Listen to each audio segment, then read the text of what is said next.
국내 유일의 아시아 전문 팟캐스트 아시아팟.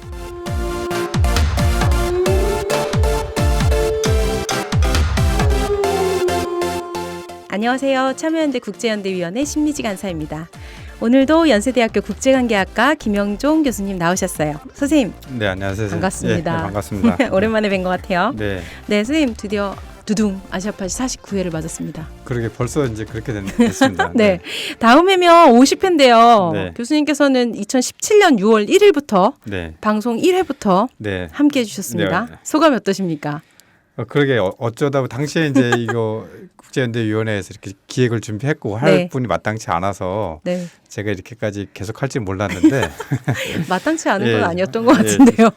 여전히 마땅치 않고요. 그래서 마땅한 분을 찾으셔서 빨리 좀 이렇게 새로 안 돼요, 도약하는 선생님. 기회가 됐으면 웃겨질 좋겠다는 때까지 저는 생각이 계속 할 거예요, 선생님과. 아니, 선생님께서 유머를 더 장착해야 돼. 네. 개인적으로 여러 선생님들, 전문가 선생님들 그리고 현장에서 활동하시는 분 만나 네. 되게 영광이었고 많이 배웠고요. 네. 특히나 이제 준비하시는 미지 선생님이라든가 네. 그 전에 계셨던 같이 하셨던 그런 선생님들 덕분이 아닌가 생각됩니다. 네. 네. 아유, 정말 정식 답을 해주셨네요. 그 사이에 백가윤 전 간사, 이미환 간사 네, 그리고 네. 저까지 사회자가 3번을 바뀌었거든요. 네. 근데 꿋꿋하게 아시아팟을 지켜주셔서 여기까지 올 수 있었던 것 같아서 너무 감사드리고요. 예. 선생님 춘천에 사시는데 원주, 매번 오실 원주입니다, 때마다 원주. 원주 예, 예, 죄송합니다. 선생님 원주에 중요한 사시는데 차비를 한 번도 못 드렸어요 저희가. 예.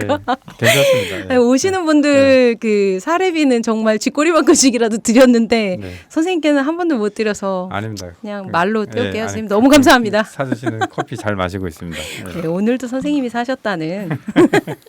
네. 아시아팟 50회 특집은 2회에 걸쳐서 진행합니다. 아시아팟이 그동안 아시아의 각 나라들의 이야기 아니면 핫 이슈 등을 전해왔는데요. 50회를 맞아서 우리 안의 아시아 이주민에 대한 이야기를 해보려고 합니다. 그동안 아시아팟에서 정말 특별한 분들이 많이 다녀가셨는데 오늘도 아주 특별한 두 분을 모셨습니다. 오늘 모신 두 분은 직함이 많으세요. 우선 한국문화다양성기구 이사장님이기도 하시고 정의당 이주민 인권특위 위원장이신 이자스민 전 의원님, 그리고 민변 사무처장이시면서 이주민센터 친구의 사무처장이신 조영관 변호사님 두 분 모셨습니다. 안녕하세요. 네. 안녕하세요. 안녕하세요. 반갑습니다. 안녕하세요. 이자스민입니다. 두 분도 여기에서 처음 뵈시는 건가요? 네네. 아, 그래요? 저도 네. 처음입니다. 의정 활동하시면서 그래도 민변 활동가들 많이 변호사님들 많이 만나셨을 텐데 그렇죠. 다른 네. 분들 만나셨죠? 네, 다른 분들 뵀습니다. 네, 반갑습니다. 네. 저는 뭐 워낙 유명하시니까 네, 멀리서 너무 잘. 유명하시죠. 네. 제가 이자스민님 막 이렇게 서치를 또 하잖아요. 네, 어떤 네. 분이신가 하고 이래서 했더니 되게 몰랐던 사연도 많이 알게 됐었던 것 같아요. 이번에는. 네. 네. 그래서 좀 반가웠고 또 하면서 다시 또 완득이가 생각이 나가지고 유한 씨 잘생겼냐고 꼭 물어봐야지. 잘생겼어요. 잘생겼어요. 아 그래요? 예. 이자스민님 더 이쁘신 것 같은데. 네, 그랬습니다. 뭐 이야기는 앞으로도 더 나눌 테지만 우선 제일 많이 나온 많이 알고 계신 것들은 뭐 2011년에 서울시 외국인 생활지원 주무관 공무원 1호라고 하셨지만 외국인 네. 공무원 1호라고 하셨지만 그때 제가 서울시에. 물어봤더니 예. 서울시에 두 분이 더 있었다고 하십니다. 예. 네. 예, 그때 3명이 같이 임명이 됐죠. 네. 베트남 분하고 중국에서 오신 분하고 저하고요. 네. 그래서 그렇지만 1호로 나오셨다는 네. 이런. 그다음에 19대 의정 네. 활동을 새누리당에서 하셨고요. 네. 그때도 대한민국 최초 귀화인 국회의원이셨고요. 그다음에 2016 아시아 기자협회 자랑스러운 아시아 인상 사회부문 수상을 하셨더라고요. 네. 더 많은데 다른 건 네. 딴 때 또 이렇게 아유, 좀 네. 찾아봤습니다. 맞죠? 아유, 네. 그렇습니다. 그런 네. 것 같습니다. 너무 오래된 것 같아서. 그리고 네. 조영관 변호사님은 제가 패친이기도 하고요. 예전에 이게 나중에 이제 이야기 나눌 때인데 네. 사할린 작년에 갔을 때 뵀었는데 네네. 되게 패친으로 만나 뵀을 때는 또 느낌이 달라요. 지금 좀 산적 같잖아요. 네, 보이지 않는다는 게 참 다행이에요. 다행이죠. 아니 저 사실 영상으로 하고 싶은데. 네네네. 근데 영상이 엄청 보이지 감수성이 좋으셔가지고 밤마다 오늘의 노동요 이런 거 재즈 이런 걸 막 올리세요. 네. 그리고 또 두 아이의 아빠셔가지고 주말마다 주말 농장 가가지고 노동하시는 걸 또 올리시고. 않는 농사를 짓고 있습니다. 네, 그러고 계십니다. 변호사님도 혹시 특이할 만한 이력이 있으신가요? 아니요, 저는 뭐 굉장히 평범하게. 굉장히 평범하게. 변호사님은 언제 되셨어요? 제가 이제 변호사가 된 거 2014년도니까 벌써 오래됐네요. 아, 네. 그렇구나. 엊그제인 것 같은데. 네, 엊그제예요. 뭐눈 깜빡하면 6년이죠. 네네네. 2014년도부터 변호사를 네. 하고 있고 네. 제가 이제 뭐 변호사로 일하는 거 말고 이제 한국에 머물고 있는 이주민들을 지원하는 이주민센터 친구라는 이제 사단법인을 좀 처음부터 좀 같이 참여하고 있고 지금은 이제 제가 작년까지는 사무국장을 맡았고 올해 이제 제가 센터장을 맡게 돼가지고 승진했습니다. 그래서 높은 분이에요. 네. 일은 덜해요. 네네. 그래서 오늘은 이사장님 막 네, 센터장님 이런 센터장님. 분들하고 제가 어깨를 겨루고 있습니다. 그렇습니다. 잘 부탁드리겠습니다. 네, 감사합니다. 그동안 계속 모시고 싶었던 두 분을 한꺼번에 모시게 돼서 정말 감사드리고 너무 좋은데요. 이자스님은 모시고 싶어가지고 정의당 박원석 전 의원님 네. 저희 참여연대 선배기도 하신데 네네. 몇 번 전화드렸어요. 나중에 해줄게, 나중에 해줄게 이러시더라고. 그래서 결국엔 됐고 그다음에 이제 조영관 변호사님은 아까 말한 대로 사할린 동포 어르신들 만나러 갔을 때 뵀는데 꼭 한번 모셔야지 하다가 이번 기회에 되었습니다. 영광입니다. 진심으로 감사드립니다. 오늘 네. 잘 부탁드려요. 잘 부탁드립니다. 감사합니다. 네. 잘 부탁드립니다. 네, 네, 이야기를 한번 본격적으로 시작해 볼게요. 네. 이자스민 의원님 제 21대 국회 시작됐잖아요. 네, 정의당 비례대표 후보로 나가셨었는데 아쉽게도 당선이 안 됐죠. 그렇죠. 네, 예. 저 개인적인 얘기로는 다른 이유도 있는데 전 사실 이자스민 의원님이 이주민 국회의원이 한 명이라도 우리 국회의원 중에 한 명이라도 있었으면 좋겠다는 마음에 네. 정의당 당원으로 새로 가입을 했었어요. 야. 네, 네. 그래서 다시 계속 응원할게요. 감사합니다. 그다음 선거 이후로 이제 시간이 좀 지나서 마음 정리가 좀 되셨어요. 선거라는 게 음. 이기고 지고 하는 게가 선거라는 거 보니까 뭐 마음 정리까지 할 필요가 없었던 것 같고요. 그러니까 쉬는 시간이 필요했었던 것 같아요. 워낙 한 거의 유세 지원하기 위해서 50몇 군데 다녀갔었거든요. 네. 아시다시피 우리 정의당 같은 경우는 한 80몇 개 지역구에 후보가 있는데 그중에 50몇 개 갔다 왔었거든요. 엄청 아무래도 돌아가셨네요, 진짜. 예, 아무래도 좀 약간 그래도 알려져 있으면은 조금이라도 예, 경험상으로는 이렇게 유세를 하다 보면 이 후보를 몰라도 그래 좀 아는 얼굴이 있으면 뭐 어디서 많이 봤던 사람이다 아니면 맞아, TV에서 맞아. 봤던 그래도 뭐 명함이라도 받아주고 음. 한마디라도 건네주고 하고 그러다 보니까 네. 그리고 아시다시피 이게 작은 정당들 같은 경우는 굉장히 이 여건이 좋지는 좋지가 않습니다. 않죠. 그러니까 별로 뭐 정말 지원금도 별로 없었고 그래서 혼자 스스로 막 문인의 이 뭐라 그러죠?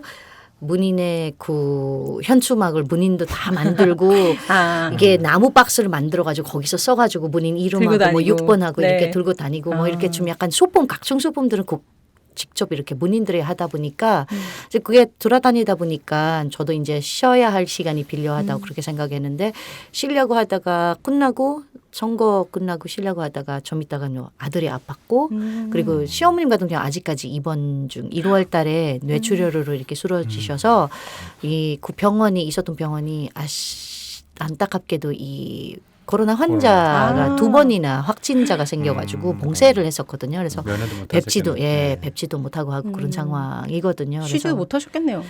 그래도 지금 한 일주일 정도, 2주 정도 좀 쉴 수 있고 그리고 이제 6월 달부터 이제 이번 달부터 활동을 하기로 이렇게 마음 먹었습니다. 정말 다시. 짧게 주셨어요.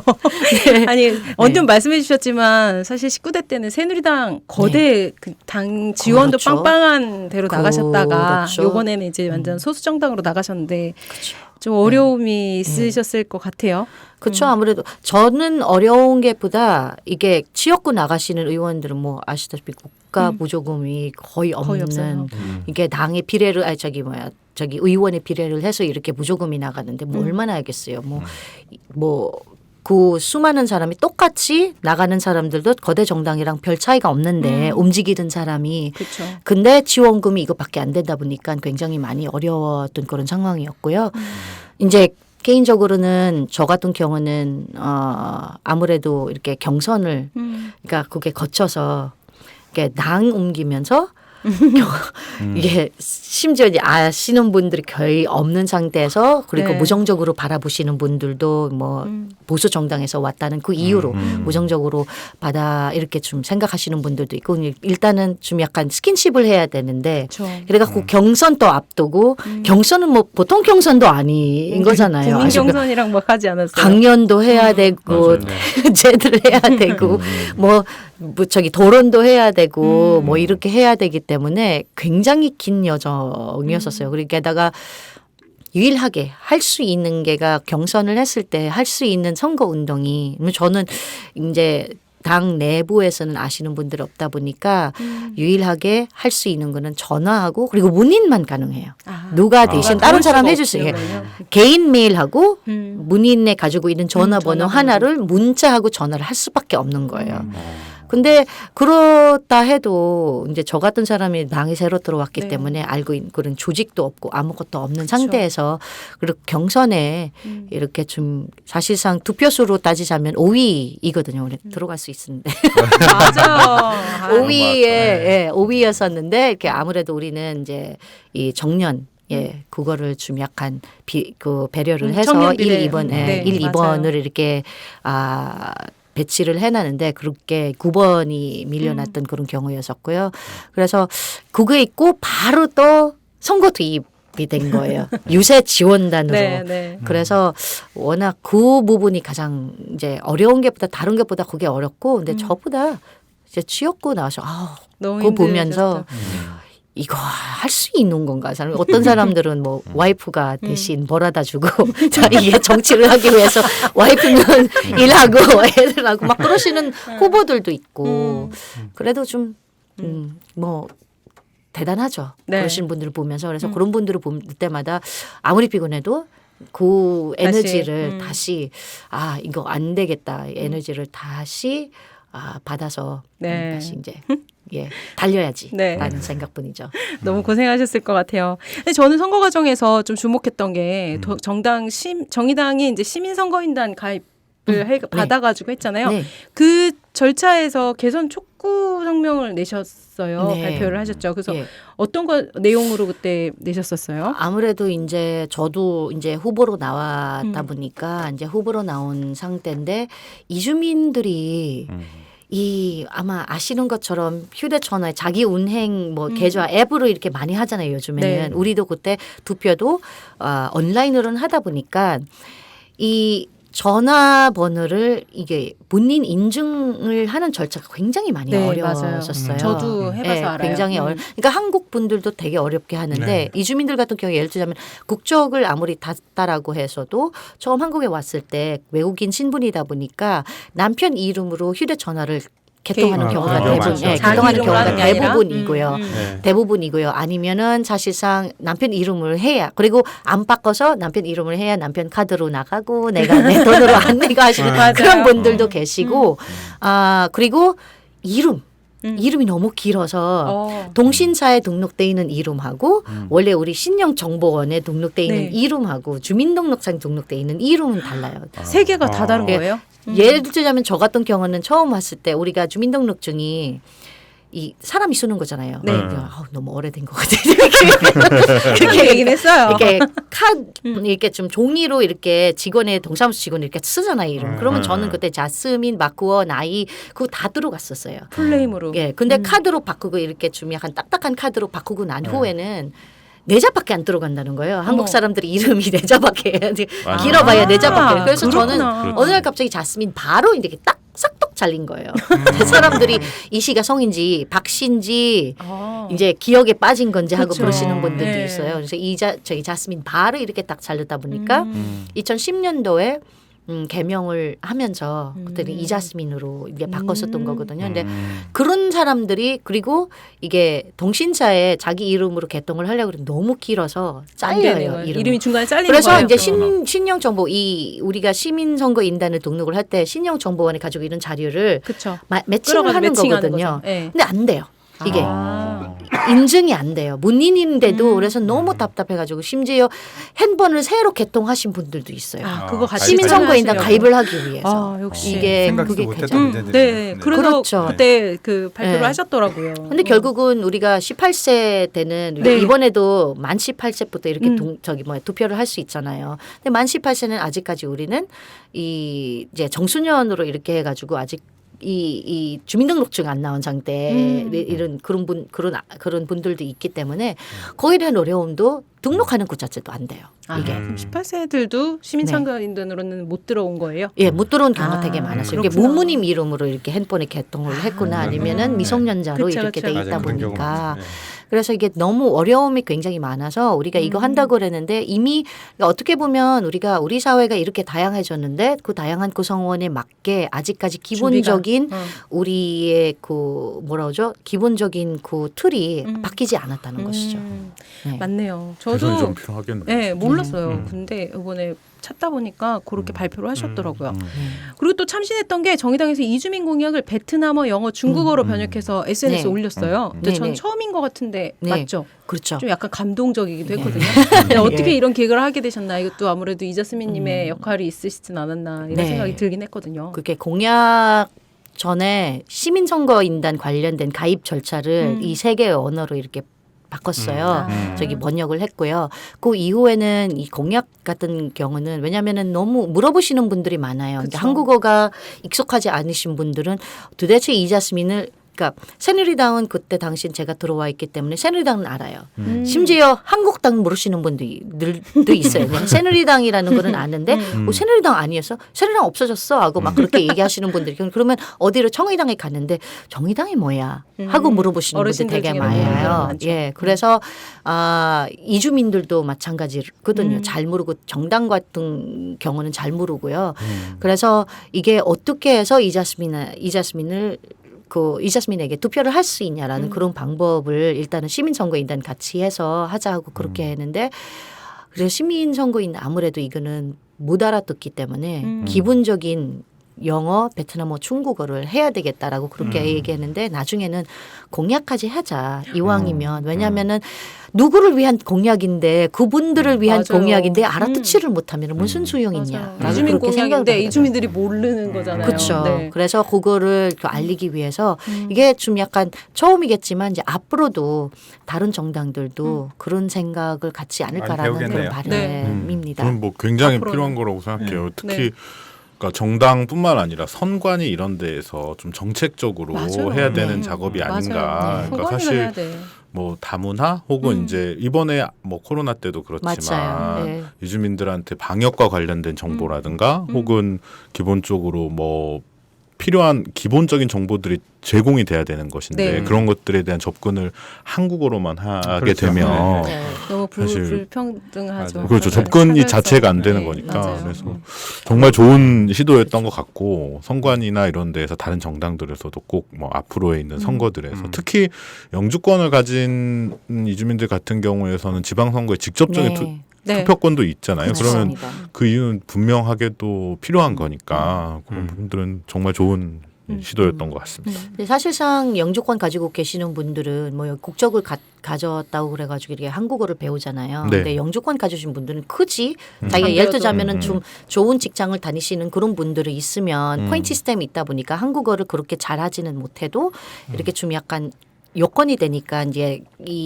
그 시민권 영주권을 가지게 되는데 그럼 그분들은 아예 하나도 못 알아듣는 거잖아요. 그러니까요. 그리고 가장 큰 문제는 그렇게 글로벌한 대한민국이 어느 정도 세계의 지위가 굉장히 있는 나라인데 가장 심각하게 옛날에 제가 국회에 있었을 때도 가장 심각하게 그 얘기를 했던 부분들 중 하나 정부 산하 기관들이 홈페이지 있단 말이에요. 네. 네. 기본적으로 영어가 그렇죠. 되잖아요. 근데 업데이트 안 돼 있어요. 근데 아. 업데이트 있는 거는 둘째치고요. 한국말은 업데이트되지만 잉글리시는 안 되어 예, 있는 거예요. 근데 더 심각한 거는 번역이 잘못됐어요. 그렇죠. 이게 가장 심각한 거고요. 네. 영어인데도요? 엄청 많죠. 예, 영어인데도 영어인데도. 불구하고. 엄청 많아요. 그러니까 네. 다른 거는 베트남은 뭐 다른 나라의 언어는 그렇게 뭐 약간 이렇게 좀 약간 문제가 있을 거라고 생각은 할 수는 있지만 영어는 그니까 네. 영어인데도 이거라도 네. 해달라라고 그때 계속해서 국회에 있으면서도 계속 얘기를 했었거든요. 정말 진짜 필요한 것 같아요. 음. 사실 참여연대도 잉글리시 페이지 있거든요. 네. 업데이트가 늦어요. 어쩔 수가 없는 거예요. 이걸 네. 번역을 자원활동가 하시면 검수를 맞아요. 또 받아서 네. 또 해야 되니까 네. 저희가 돈이 있으면 뭐 파파파박 할 텐데 근데 정부는 해야 되는 거 아닙니까? 그렇죠. 민간과 그 정부는 전혀 다른 것이죠. 네, 갑자기 공- 규탄 네. 분위기. 공공 서비스를 해야 되는 게 의무이니까요. 그렇죠. 정부에. 맞습니다. 잘못되는 경우도 꽤 많아요. 오역도 있고요. 오역. 네. 네. 그리고 어떻게 한국말 그대로 이렇게 그 단어별로 이렇게 하는 경우도 있고. 그렇죠. 예. 이게 우리 번역기 온라인 번역기를 써서 돌리는 경우도 맞아요. 있고요. 최근에 뭐 외국인 등록 카드에 네. 그 에얼리언이라는 표현을 그 다시 바꾼다는 기사들이 삭제한다고. 없앤다고 예, 예. 삭제한다는 얘기가 나왔더라고요. 에얼리언. 네, 조 변호사님. 예. 이 조 변호사님 얘기도 좀 들어야 될 것 같아서 아, 네네. 이주민센터 친구 사무처장이라고 소개하셨는데 이주민센터 친구 네. 2014년부터 시작한 걸로 아는데요. 예. 어떤 단체인지 왜 시작하게 되셨는지 네. 2014년에 변호사님 되자마자 그렇죠. 어. 그러니까 이주민센터 친구라는 단체는 이제 주로는 이주민들에 대한 법률 상담, 그다음에 이제 생활 지원을 하는 이제 비영리 단체인 것이고요. 처음에는 이제 외국인들 법률 상담해주는 변호사들이 이제 몇 명 있었고, 근데 이제 변호사들이 법률 상담을 해보다 보니까 너무 기초적인 정보들조차 공유가 안 되고 문제가 발생한다는 생각이 들었던 거예요. 그러니까 예를 들어서 뭐 임금체불 이런 것들 같은 경우에 한국 사람들도 뭐 임금 특히 알바를 하는 네. 뭐 학생들 같은 경우 임금체불을 당하는 경우가 많지만 인터넷을 좀 찾아보면 관련 정보를 알 수 있거든요. 그리고 그런 정보들은 뭐 현실적으로 사장님한테 그런 이야기를 하는 게 어려워서 그럴 수는 있겠지만 그렇죠. 그런 정보를 알고 있는 것 자체가 꽤 큰 힘이거든요. 그럼요. 근데 외국인들은 어떻게 해야 될지 모르는 정말 아주 기초적인 수준에 대한 정보조차 없는 경우가 많고 특히 일을 하다 다친 경우라든가 뭐 이런 경우들은 다 그냥 자기의 책임인가 보다 이런 이제 생각들을 하고 계시는 경우들이 많아서 이게 이제 한두 케이스 운 좋게 변호사들의 지원을 받을 수 있는 케이스만 하는 게 좀 한계가 있겠다 싶어서 이제 그러면 단체를 만들고 좀 상담의 체계를 좀 만들어 상시적으로 보자. 상담을 해주시는 상담을 거예요? 하는 이런 정말 걸 좋은 이제 시도. 단체를 만들어 보자라고 해가지고 처음에 이제 단체를 만들었어요. 그런데 저희가 이제 얼마나 이제 변호사들이 그 법만 알지 다른 거 전혀 모르잖아요. 네. 얼마나 이제 아마추어적으로 했냐면 그래서 처음에 만들어가지고 한국에서 외국인들이 가장 많이 모이는 곳이 어딜까 이러다가 이제 대림동 이 제일 많을 것 같아. 네, 이래가지고 대림동에 이런 거죠. 이제 저희도 처음에 생각했을 때 거기가 아니었을 것 같다. 생각이 지금 빨리 드는데, 만나셨어야 되는데. 빨리 만났어야 되는데 그래서 이제 거기서 시작을 했고. 상담을 한다 이렇게 이제 대림동에 조그만한 오피스텔 같은 공간에서 이제 무료 상담을 한다라고 이제 명함 같은 거 만들어서 이제 주변에 나눠주기도 하고 뿌리고 하는데 처음에는 그 오는 사람들도 약간 이제 여기가 어떤 비영리 단체 이런 게 아니라 약간 이렇게 흥신소 아니 뭔가 약간 문제 해결사. 문제 해결사 뭐 약간 이렇게 브로커 약간 이런 데라고 생각했던 것 같아요. 그래서 이제 처음에 올 때도 약간 이거 뭐 하는 사람들이지? 변호사라고 하는데 지금 약간 체계도 없고 생김새도 그렇게 좀 깔끔하지 않고 뭐 이런 게 있어가지고 처음에는 되게 이제 좀 쉽지 않았죠. 쉽지 않았고 저희가 이름을 친구로 지었던 것도 약간 좀 가까워지자. 이게 사실 외국인들이 발생하는 문제들을 한국 사람들이 어느 정도 수준에서 조력을 해줄 수 있지만 결국 외국인들의 커뮤니티나 외국인들 스스로의 역량이 올라가야 되는 부분들이 있기 때문에 저희는 이제 외국인들 만나서 가까워지고 그런 사람들을 교육하고 그래서 그것이 이제 한국 사회에 체류하고 있는 커뮤니티에 좀 확산되는 이런 이제 기대를 하고 있었던 건데 이게 친구가 아니라 약간 이제 흥신소처럼 되니까 일이 끝나면 만날 수가 없는 거예요. 그렇죠. 그래서 안 되겠다 이렇게 하면 안 되겠다 이렇게 해서 이제 2016년도에 지금 이제 약간 카페 이런저런 이제 법률 상담 이외에 다른 활동들 좀 같이 해보자. 바리스타 이런 그런 것들을 하는 거를 이제 해보자라고 해서 이제 조금 단체의 성격이 2014년과 2016년에 한 번 좀 바뀐. 흥신소에서 카페로 그렇죠. 좀 세련되게 사랑방으로 바뀌었다. 세련되게 해보자 이런 게 신세에서 있었고. 다방으로. 다방으로. 다방으로. 이게 얼마나 또 이렇게 미숙했는지 그렇게 의사결정을 하면 그때라도 좀 주변의 카페도 좀 가보고 사람들이 어떻게 하나 이렇게 좀 보고 예를 들어 참여연대 같은 그때 경우는 저한테 찾아왔으면 제가 카페 담당이었을 텐데 그러니까. 문 열지 말라고 했어요. 그러니까 예를 들어서 참여연대 같은 경우 1층에 카페가 있잖아요. 네. 뭐 이런 걸 좀 보고 생각했어야 되는데 사람들이 이제 그래 해보자 의욕적으로 하면서 엘리베이터가 없는 건물 3층에 카페를 낸 거예요. 아무도 안 와. 그러니까 심지어 저도 커피를 굉장히 좋아하는데 못 올라가. 냉정하게 생각해보니까 내가 커피를 마시러 3층까지 가지는 않는데 이런 생각이 드는 거예요. 엘베도 없는데. 엘리베이터도 없는데 여름에 그래서 이제 3층에 카페를 만들어서 막 그러니까 아침부터 10시에 이제 막 문을 열고 6시 반까지 손님 한 명이 안 와가지고 어떡하지? 막 이러고 있는 거예요. 그래서 이제 그때 뭐 바리스타 교육을 한번 해보자. 네. 이주 여성들한테 바리스타 교육. 그건 조금 이제 필요가 있었어요. 왜냐하면 네, 맞아요. 한국에 온 혼이주 여성들은 부득이 일을 해야만 하는 상황들이 꽤 많아요. 뭐 여러 이유로 그리고 이제 스스로도 한국 사회에서 굉장히 어린 나이에 젊은 네. 나이에 오기 때문에 앞으로의 자기의 삶을 좀 주체적으로 살고 싶다 하는 욕구들도 있고 하기 때문에 일자리를 갖고 싶어 하는데 교육이라든가 한국이 특히 단기의 일자리 그러니까 숙련이 없는 상황에서 일자리들이 너무 노동 조건이 열악하거나 시간이 굉장히 길기 때문에 혼인주 여성들이 하기 되게 어려운데 그나마 카페나 이런 것들은 단기에 할 수 있고 맞아요. 약간 이제 전문적인 이런 것들도 있기 때문에 굉장히 수요가 많았거든요. 근데 이제 요즘에는 이제 그 길거리 카페들도 고급화되고 약간 바리스타 자격 같은 경우에 좀 예전에 이렇게 막 믹스커피 이런 게 아니라 원두 이런 것도 좀 알아야 되고 뭐 이렇잖아요. 그럼 뭐 다방이었으면 잘 됐을지도 몰라. 커피 이름도 되게 어렵고 막 이렇잖아요. 그래서 이제 이런 걸 좀 가르쳐 주는 걸 한번 해보자라고 해서 그건 좀 분위기가 괜찮았어요. 네. 저희가 했던 이제 엄청난 실패의 역사가 많은데 성공했던 몇 케이스가 바리스타 교육은 예를 들어 모집 공고를 내면 뭐 한 이틀 만에 금방 차고 오시는 분들도 너무 이렇게 필요가 있었구나. 너무 재밌게 하시고 그 사업을 저희 단체가 하면서 조금 더 이주민들 곁에 가까이 갈 수 있어서 여러 이제 사업들을 조금 더 같이 해볼 수 있었죠. 나중에 제가 네.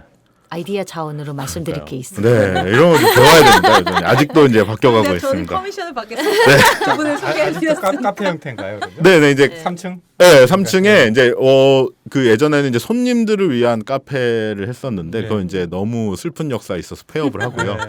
이제 교육, 바리스타 교육이거나 교류, 그다음에 이제 커뮤니티 공간. 저희가 이제 아이들이나 가족들이 와서 조금 이렇게 놀다 갈 수 있도록 하는 그런 걸로 좀 바뀌었어요. 되게 좋은 게 제가 그런 사업을 하시는 분들이 굉장히 많아서요.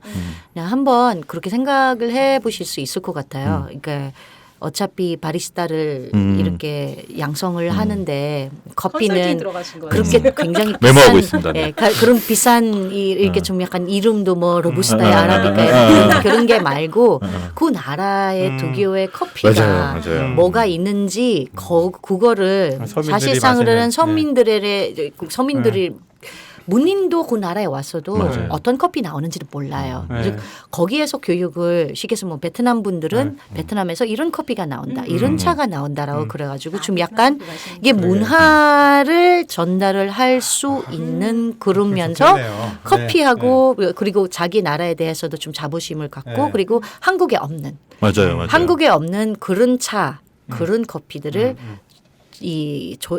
소개를 할 수 있는 누구보다 훨씬 더 좋은 그런 조건을 가지고 있는 분들이 있기 때문에 그렇게 맞아요. 하다못해 이렇게 좀 약간 그 무슨 뭐라 그러죠? 프리 트레이드로 공정무역 장대로 이렇게 좀 약간 그 나라에서는 양쪽을 균형을 잡을 수 있게 무역을 할 수 있는 여성들도 자기 나라 이주 여성들은 자기 나라의 그 끈을 이어질 수 있는 그런 사업들을 만들었으면 좋겠습니다. 맞습니다. 여기까지만 컨설팅하세요. 네. 너 좋은데? 눈을 받아야 되거든요. 그러니까. 그냥 무료로 해주면 안 돼. 그러니까. 근데 실제 저희가 해보더라도 그런 경험들을 많이 이야기해 주세요. 자기가 어렸을 때 우리 마을이나 이런 데서 이런 게 있었다. 특히 이제 커피 같은 경우에 사이드로 과자 이런 것들이 좀 같이 가잖아요. 근데 아시아 지역에 되게 그 동네의 어떤 과자라든가 이거 핑거푸드 문화가 굉장히 많더라고요. 맞아요. 저희가 맨날 서양식에 이런 거 좀 익숙해져서 그렇지 뭐 아시아의 떡 뭐 과자, 뭐 만들어서 먹는 이런 커피와 곁들임 음식들이 되게 많아가지고 캔디류, 뭐 사탕. 네, 캔디류, 사탕류 뭐 이런 것들이 많아서 그런 거 하니까 심지어 좋더라고요. 한국에 가장 잘하는 거 구급화 만드는 거 음. 퓨전으로 구급화 만드는 거 네. 베트남의 과자인데 베트남에서는 좀 약간 네. 이게 비주얼이 안 좋을 수도 있어요. 네. 필리핀에도 뭐 비주얼이 안 좋을 수 있는데 여기 한국에서는 포장은 비주얼이 보장, 안 좋지만 예, 이게 네. 보장의 문화가 한국에서 잘 돼 있잖아요. 음. 저 퓨전으로 이렇게 만들 수 있는 그런 방법도 되게 필요할 것 같아요. 좋습니다. 이런 거. 두개 들어갔을 때 너무 좋네요. 네. 이렇게 또 얻어가네요.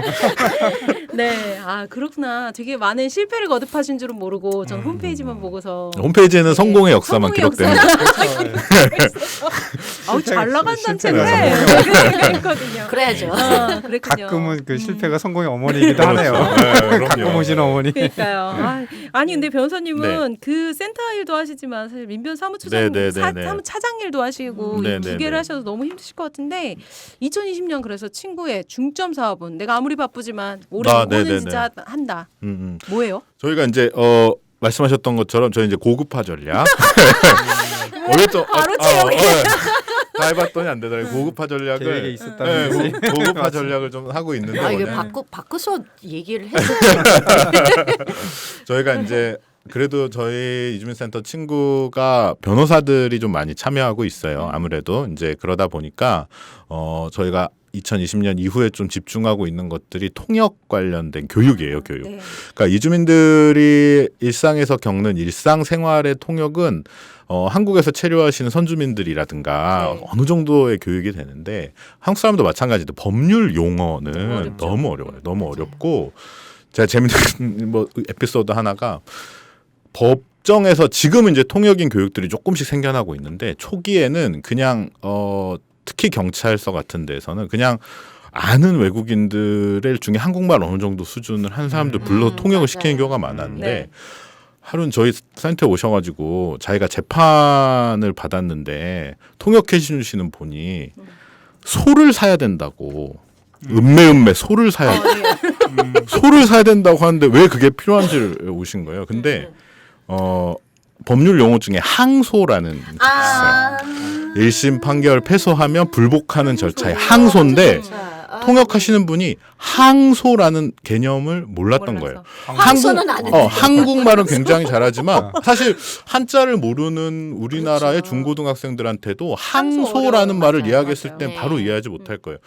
그러니까 재판장이 통역인한테 판결에 마음에 안 들면 항소를 해야 됩니다 이렇게 이야기했는데 그 통역인이 듣고 판결에 문제가 있으면 사라고. 소를 사야 된다 이렇게 생각을 한 거예요. 아니 이거 웃으면 그러니까 안 되는 너무 그 사람은 슬픈 얼마나 사연인데. 답답하겠어요. 내가 문제가 있다고 하는데 소를 사야 된대 갑자기. 저거 한두푼도 아니고 그래가지고 이게 변호사님 무슨 고용하는 말이냐. 건 더 비쌀 것 같은데. 근데 더 문제는 그 이야기를 처음에 저희가 이게 도대체 무슨 말일까 한참 고민하다가 혹시 이게 이런 게 아닐까 이런 걸 깨달았던 거죠. 그래서 법원에서도 뭐 난민 관련된 이슈라든가 여러 이슈의 통역의 문제가 되게 많거든요. 그래서 이제 올해 저희가 이제 좀 많이 하려고 하는 게 법률 용어를 좀 쉽게 풀어 쓰는 통역인 교육을 해요. 그러니까 항소라는 거를 항소라고 하고 한국말로 어떻게 재판에 불복하는 뭐 이런 식으로 좀 길게 표현하면 그걸 보면 이해는 할 수는 있잖아요. 네. 그래서 이제 그걸 좀 쉽게 풀어 쓰는 교육들을 좀 하고 있고 저희가 이제 여름에는 그 작업을 하고요. 겨울에는 이제 의료 용어도 약간 비슷한 게 있거든요. 그래서 뭐 어렵죠. 감염이라든가 뭐 염증이라든가 이런 이제 단어들이 좀 어렵잖아요. 그래서 이제 그런 거를 좀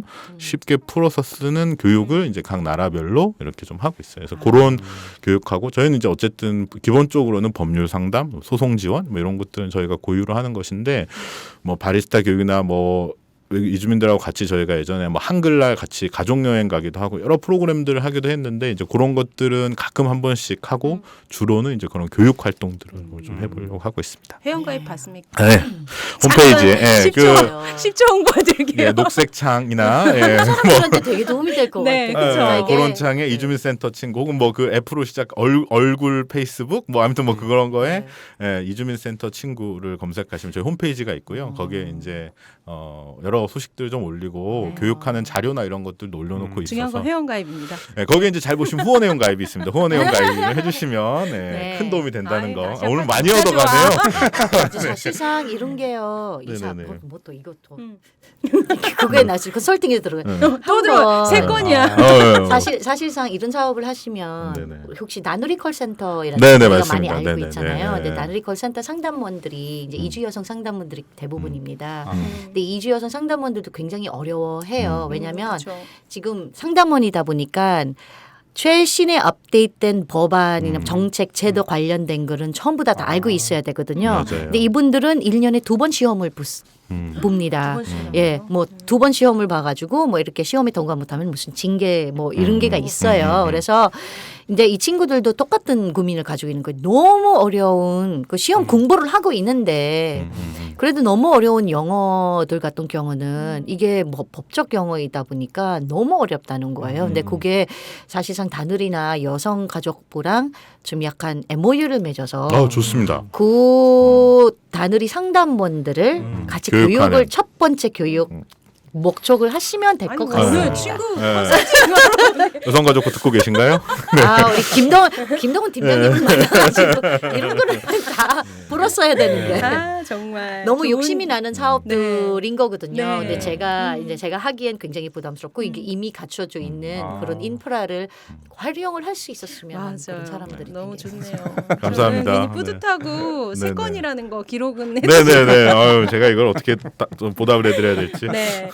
아, 얘기 너무 재밌게 나누고 있는데요. 저희 그 아시아 노래 소개하는 타임이 있어요. 아, 그래서 네네. 두 분께 음악을 좀 소개해달라고 말씀드렸는데 이자스민님께는 한국에서 거의 사셨기 때문에 한국 음악 이자스민이 좋아하시는 한국 음악 소개해달라고 했거든요. 그래서 짧게 소개해주시고 음악 듣고 갈까요? 예. 제가 이제 남편이랑 연애를 하면서 남편이 옛날에는 그냥 얼마나 오래됐는지 카세트 테이프였었어요. CD라는 그런 게 아직 없었어요. 카세트 테이프를 박정훈의 카세트 테이프를 받고 박정훈 예, 가수. 가수 네. 그 중에 노래가 먼 훗날이라는 그 노래를 굉장히 좋아했는데요. 근데 가장 중요한 거는 그 노래 되게 좋아해가지고 외웠어요. 한국말 하나도 못하는 상태에서도 그래도 그냥 외웠는데 그래서 굉장히 아시다시피 필리핀 사람들은 노래 되게 좋아해요. 맞아요. 그래서 되게 사랑스럽게 잘하고. 남편한테 이렇게 막 물렀는데 나중에 한국에 건너와가지고 한국말을 배워가지고 아직 그 노래를 들어보니까 이게 헤어지자는 노래 이별 노래 이별 노래인데 이거 사랑하는 사람에게. 그래 언어 배우는 게 얼마나 중요한지라는 것을 깨달은 그 노래예요. 깨달은 그래서 노래예요. 네, 굉장히 저한테는 이제 추억 많은 그런 네. 추억의 노래. 노래. 박정훈 씨의 먼 훗날 잠깐만 듣고 갈게요. 돌아서는 슬픈 내 모습 뒤로 울먹이는 너를 느끼며 먼 훗날에 너를 다시 만나면 사랑했다 말을 할 거야.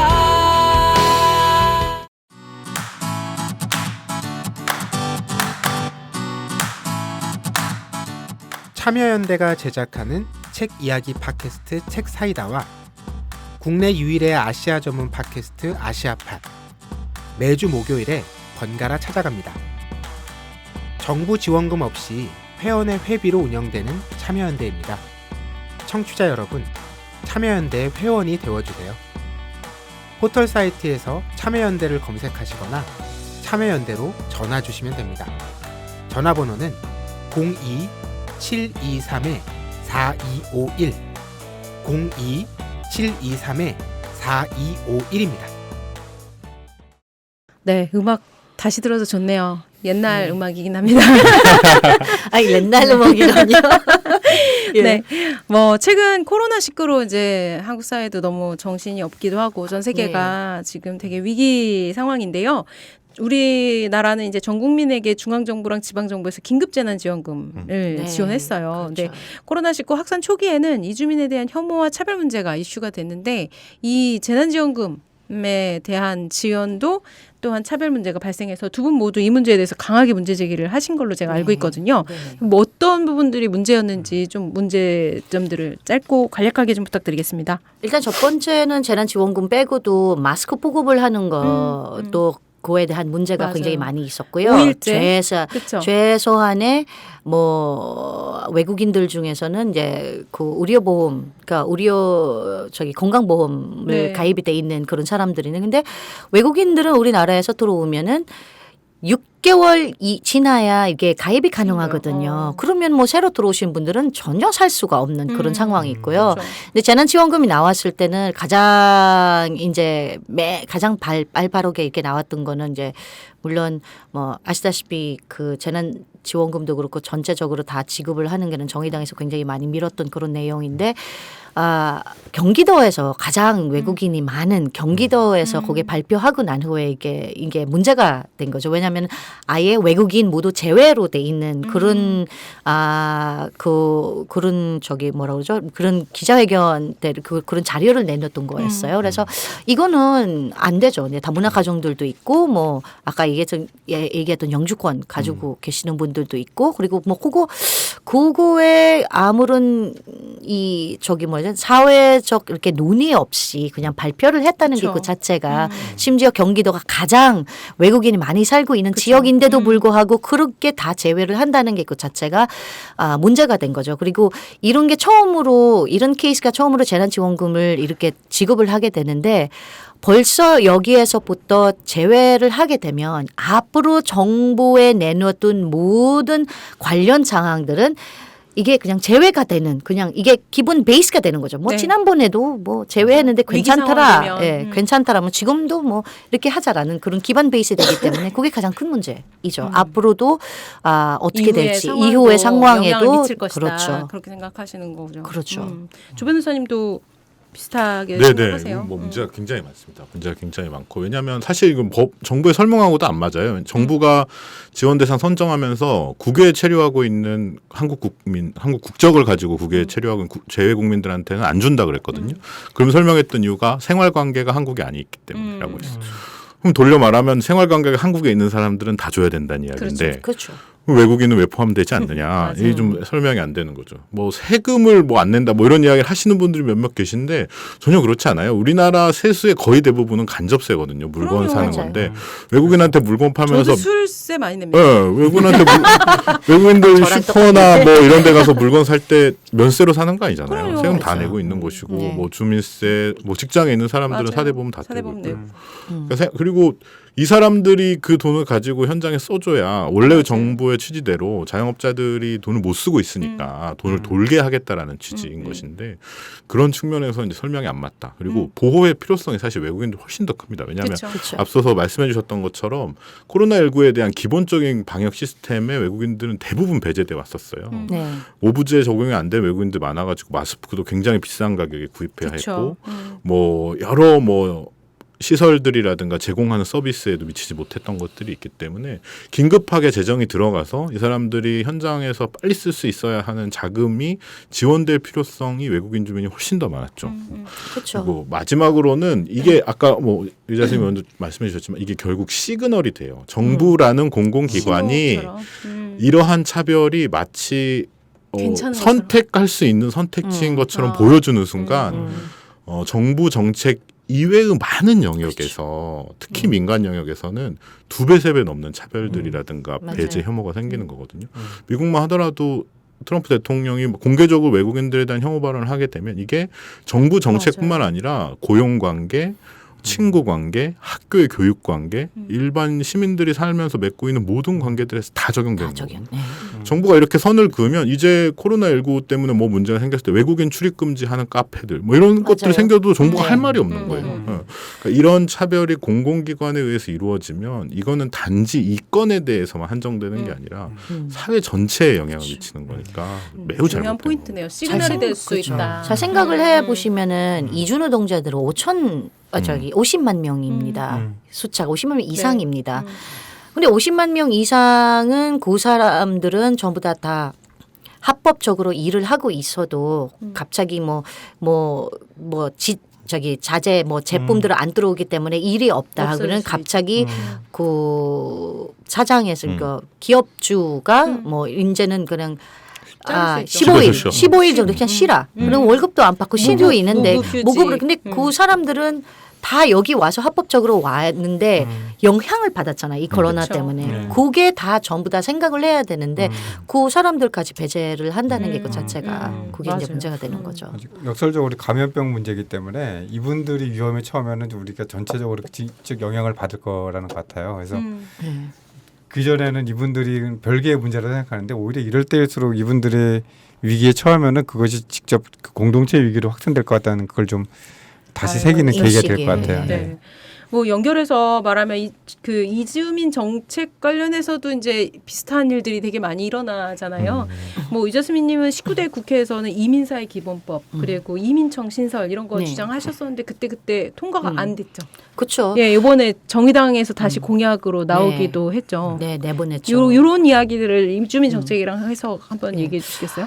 사실상 이민사회 기본법 같은 경우는 아예 이민청이라는 기본 베이스로 될 수 있는 그런 법안이거든요. 그러니까 위원회 자체로 이렇게 일단은 만들자면 이렇게 청 자체가 너무 크다. 200만 명을 가지고 청 하나를 만든다는 게 안 된다라는 그런 무정적인 입장이 있기 때문에 청으로 만들기는 너무 크다. 수가 너무 바르다라고 이제 200만 명을 위한 그런 게 청 하나를 만든다는 게 그 자체가 이게 아니다라고 그렇게 얘기를 하지만 그러면 우리는 대통령 산하 아니면 어떠한 그 무처에 이제 산하 기관을 하나 위원회를 하나 만들어 만들어달라. 딱 이게 모든 것을 이렇게 다 관여를 할 수 있는 그런 위원회를 일단 지금은 기본적인 그런 걸 베이스, 하는 그런 사람은 게 없어요. 일단 아직까지 흩어져 있고 기본적으로 우리가 제가 그렇잖아요. 이민 국가는 아니라고 이렇게 얘기하시는 분들이 많아요. 우리는 이민 국가는 아니다. 그럼 이민 국가는 아니면은 우리가 이렇게 200만 명이나 이미 들어와 있는 상태에서 200만 명이 300 정도를 이렇게 다들 생각을 하시는 분들도 다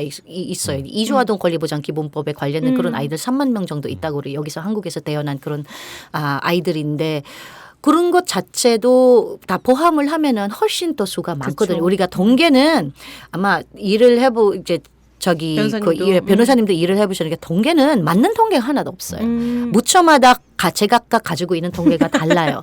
그래서 정확한 통계가 없다이다 보니까 거기에서 기본적인 베이스. 그래서 그렇거든요. 우리가 이민국가를 안 할 거면 그럼 정하자. 몇 명 받을 건지 누구 받을 건지 어떻게 받을 건지 기준. 어디까지 기준을 하나 그런 게 하나도 안 세워놓고 그냥 빌려할 때마다 바뀌고 하고 그랬었던 거거든요. 이주 노동자도 우리 그 고용 허가제 마찬가지예요. 그냥 빌려할 때마다 이게 바꿔서 하는 그런 부분이다 보니까 그 문제들은 아무도 이렇게 기반을 잡지 않은 한은 그런 위원회를 그것만 집중해서 잡지를 않은 한은 네. 안 되거든요. 여가부 같은 경우는 다문화 주무부처가 여가부이기는 하지만 다문화만 하는 거는 아니잖아요. 그럼요. 사실상 여성, 정수년 네. 이렇게 수많은 그런 일을 하고 있는데 그거 일부분이 다문화에 대한 정책이거든요. 그래서 이게는 잘 자리를 잡지 않으면 우리가 앞으로 그 사회적 비용이 훨씬 더 커진다. 지금부터는 준비를 하자라는 그런 자원이 뭐 이민청, 이민국, 이민국으로 만들자는 그게 아니라 어떤 게 됐든 간에 그걸 기본적인 담당하는 통합해서 담당하는 그런 그 부처. 센터나 국을 예. 만들자 이런 말씀이신 그렇죠. 거죠. 그거는 뭐 통과를 할 수가 없죠. 심지어 통과를 할 수가 없어요. 아니 이제 제가 그게 기본적으로 그거 내놓기 전에 이주 아동 권리보장 기본법을 네, 했잖아요. 근데 그거 아동을 위한 거예요. 18세 미만 아동이 우리가 유엔 아동 협약을 이렇게 가입을 하고 비준했던 나라인데도 불구하고 아무것도 안 하고 있잖아요. 근데 네. 그 부분에서도 아동만 해당인데도 불구하고 반대가 굉장히 심한데 네. 이렇게까지 이 동합적인 그런 부서 그런 기관을 만든다는 게 그 자체가 얼마나 더 큰 그렇죠. 그 반대를 할 수 있어요. 그래도 제가 욕 먹는 한이 있더라도 이거 한 번씩 이렇게 멋져. 이거 한 번씩 내놔야 돼요. 이게 안 네. 내놓으면 아예 맞아요. 가만히 없는 있으면 안 돼요. 사람 없는 것들을. 취급해요. 당시에 그렇죠. 그 새누리당 내에서는 그 법안에 대해서 어떤 반응을 보였나요? 반응인 게보다 그게 왜 하고 있는지는 당연한 것처럼 다들 받아들이는 그런 분들도 있고요. 아예 타치를 안 하는 아예 이제 신경을 안 쓰는 그런 부분이 제가 가지고 있는 상징성이보다 제가 대표성이다 보니까 그거를 해야 할 일 마땅하다라고 그렇게 얘기를 하시는 분들도 있죠. 근데 일단은 그때 했어야 되는데. 근데 푸시를 아직 많이 못 그쵸. 했었죠. 그때 해도 제가 가장 아마 보셨는지 어디서 읽었는지 모르겠지만 그때 당시만이라도 처음에 국회에 들어갔을 때 첫 번째 내렸던 법안은 조중고 국무원 그리고 선생님들한테 다문화 이해 교육을 의무화합시다라는 그런 개정안을 냈어요. 근데 그 개정안을 내가지고 소위원회에서 국회의원이 이렇게 했어요. 우리나라는 다문화 갈지 안 갈지 아직 결정한 바가 없기 때문에 안 결정했대요? 예, 그래서 이거 의무화할 수가 없다라고 이렇게 그래서 와 이거는 아직까지 그러니까 교육은 국회에서부터 시작해야 되는 거라고 맞아요. 생각. 정답입니다. 이게 기본적인 스탠스예요. 우리 국회. 맞아요. 아예 모르는 거지. 실제로 같은 국회의원이면서도 그런 보이지 않는 차별 같은 거 좀 느끼신 경우도 좀 있겠어요. 있죠. 네, 그러니까 네. 사실상 그때부터 이주노동자의 이 보수를 자등화하자고 그런 게 다르게 최저임금. 보수. 최저임금을 최저임금 따로 다르게 적용하자. 하다고 그렇게 했는데 목소리가 되게 컸어요. 보수당이다 보니까 그런 의원들이 굉장히 많았었는데 제가 있어서 그거를 못 내놓죠. 자만내가는 그거는 그 동의를 할 수가 없다. 그래서 한 번씩 있어야 해가지고 된다니까. 그러시는 거예요. 또 국회의원들 이주민 필요하죠. 국회의원이 한 안 번씩 된다, 있어야 부모님. 돼. 제 앞에서 그런 게 제 앞에 저희 정당에 들어와 있는데 제 앞에 좀 그런 맞아. 이야기를 제 하시겠습니까? 앞에서는 하지 마세요. 그렇게 하니까 그냥 참고 이렇게 안 했던 거거든요. 그래서 계속 매번 매해가 이주민 출신 국회의원이 있으면은 정치 쪽에서 참여를 하는 사람이 있으면 그래도 그거를 봤어라도 한 발짝 더 뒤로 아니면 한 번 더 생각을 해볼 수 있는 그런 정책, 그런 제도들을 만들기 전에는 그런 게 있을 거라고 생각을 하거든요. 그래서 아쉽죠 이번에도. 네, 그렇죠. 조 변호사님은 지금 안 그래도 이 민변이 이번에 오늘 제가 받았는데 저는 네네네. 아직 오늘 낸 줄 몰랐었는데 이제 네네네. 정책과제 내지잖아요. 네, 저희가 이제 국회 개원에 맞춰서 이제 좀 시급하게 해결되어야 되는 개혁 입법 과제들을 좀 정리해가지고 국회 이제 보고서를 제출하죠. 오늘 이제 국회 오전에 다녀와서 이제 정의당에 정의당도 제일, 다녀왔고 정의당에 이제 민주당 당선자들 뭐 이렇게 다녀왔습니다. 책이 이만해요. 아 이거 보이지가 않게. 네. 한 700페이지? 네, 700페이지 되고 네. 각각의 법안들, 그러니까 뭐 주제에 맞춰서 법안들 꼭 다시 개정하거나 제정해야 되는 법안들, 네. 아니면 뭐 입법과제 말고 정책과제 네, 이런 걸 네, 담았는데 요 자료가 굉장히 국회의원들한테 많이 참고가 된다고 하더라고요. 그래서 저희도 계속 정책과제를 내는데 저희 약간 라이벌 의식 같은 거 있지. 민변을 따라갈 수가 없거든요. 저 주셔야 돼요. 저 네네네. 주세요. 제가 뭐 드리는 참여연대가 더 좋습니다. 그래서 꼭 해야 되는, 그러니까 네네. 뭐 좀 중요하게 보셨던 정책과제가 뭐가 있을까요? 이주민이나 난민 난민 정책 관련. 관련해서.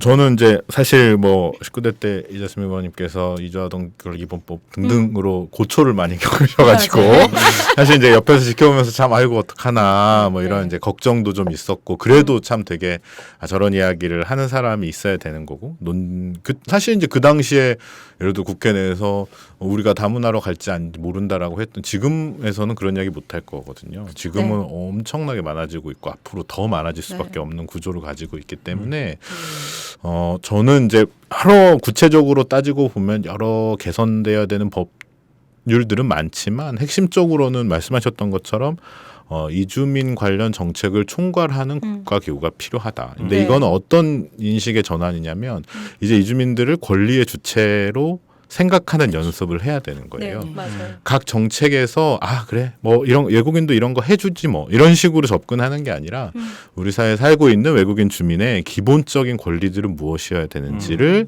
총괄하는 행정적 접근이 필요한 네. 거죠. 거기서 출발을 해야 예를 들어 교육에 관련된 것, 뭐 고용에 관련된 것, 체류에 관련된 것 이런 다양한 주제들이 행정적으로 통합적으로 관리되는 거죠. 지금은 그냥 교육부에서 마치 시혜적으로 그래 알겠어 해달라고 하니까 해줄게 이런 식으로 접근하는데 사실 차별을 개선하는 거나 인권을 보장하는 거는 그렇게 접근하면 안 되는 거거든요. 그러니까 이 사람들이 구성원임을 전제로 이 사람한테 어떤 서비스를 제공할 것인지를 먼저 고민하고 그래서 차별과 배제가 없도록 하는 행정제도를 만들어가야 되는 것인데 지금 주무부처가 없기 때문에 각 부처에서는 그래 아이고 뭐 끼워주지 뭐 이런 식으로 생각하고 있단 끼워주지. 말이에요. 그치. 근데 그것은 그러니까 아주 이제 1차원적인 이민 정책이고 지금의 이제 한국 사회에서는 그렇게 접근하면 안 된다 이렇게 좀 생각을 합니다. 모든 이슈들이 실제로 다 연결되어 있잖아요. 그죠? 맞습니다. 그러니까 부처별로 네네. 이렇게 따로따로 해결하려고 하면은 자기들이 해결되지 않는 부분들은 또 다른 부서로 책임을 떠넘기거나 그렇기 때문에 이렇게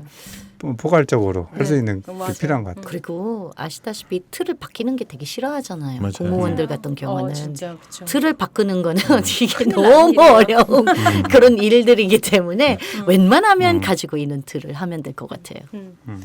보통 다문화라는 말 많이 쓰이고 있잖아요. 네. 예, 근데 보통 보면 다문화라고 하는 것이 아까 뭐 이제 우리가 이주국가 그런 얘기를 하셨는데 다문화라는 말 속에 담고 있는 그런 원래 뜻보다는 어떻게 보면 이제 동질화에 굉장히 좀 가까운 것 같아요. 그러니까 한국 사람화 시키는 거기에도 초점을 맞춰져 있는 거, 한국화, 예, 그런 것 같은데 실제로 이렇게 현장에서 느끼시는 그 뭐 정책 단위도 그렇고 그 뭐 주변의 일상생활에서도 그렇고 우리가 한국 사람들이 가지고 있는 다문화에 대한 인식 이런 것들이 좀 문제적 점이 어떤 게 있을까요?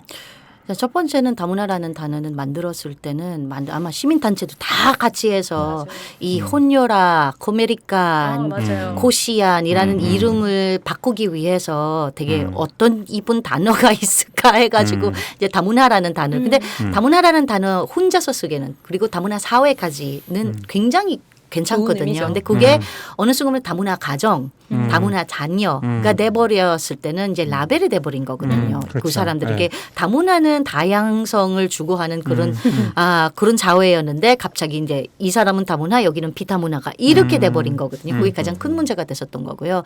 근데 사실상 그런 제가 국회에 들어갔을 때는 이 다문화라는 단어 없애야 되겠다라고 그렇게 생각을 했지만.